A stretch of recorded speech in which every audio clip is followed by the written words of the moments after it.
But one of the easiest ways you can learn more about your business and make more money is pick up the phone and call people who've given you money and ask them why they did. And just as importantly, maybe more importantly, talk to all the people who didn't buy it and ask them why they did it. Yeah, and if you think you're above this, you're right. You should just keep doing that.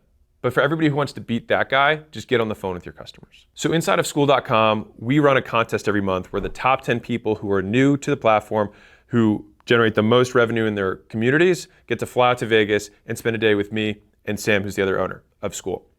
And part of the reason we do this is that, of course, it's a great prize for all the winners and they get to meet each other and it's an awesome event. But for us, we get such valuable user feedback from super users. These are the highest, most invested users. And so we're like, hey, do you like this thing? Hey, this is the product roadmap. Hey, would you prioritize this over this? So recently we used the feedback from this group. We said, hey, we have this thing that could be controversial with the rest of the community because we could see people taking it like this. If we made this change in the product, what would you guys think? And unanimously, they're like, oh no, that would make us more money. We're totally in for it. And so we're like, wow. And so months of deliberation of like, oh, do you think they'll like it? I don't know if they'll like it. What if they don't like it? All of that got solved by just asking them.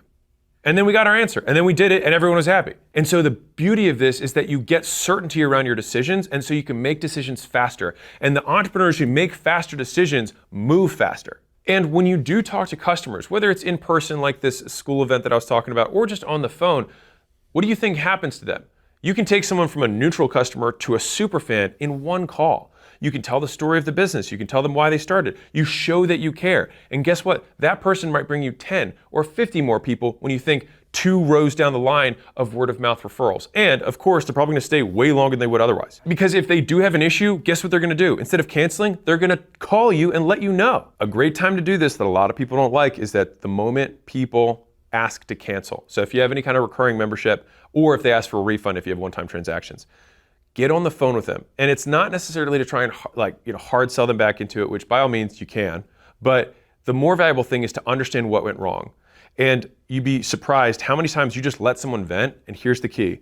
Don't minimize what they said, get more angry about the reason they're canceling than they are. Because you're like, that's ridiculous, that should have never happened to you. I can't believe that was your experience. I completely understand why you'd want a refund. I would want a refund 10 times over. I'm surprised you're not trying to put me in jail. I get it, all right? Is there a world that I can make this right? Or what would it take for me, this is the question, what would it take for me to make this right? And so now you get into them solving what it would cost or what it would take for them to stay. And more times than not, it's not as big as you think. You want to talk to all sorts of customers. So you want to talk to the super users, you want to talk to the moderate users, and you want to talk to the low users, but you're going to get different things out of it. Like I don't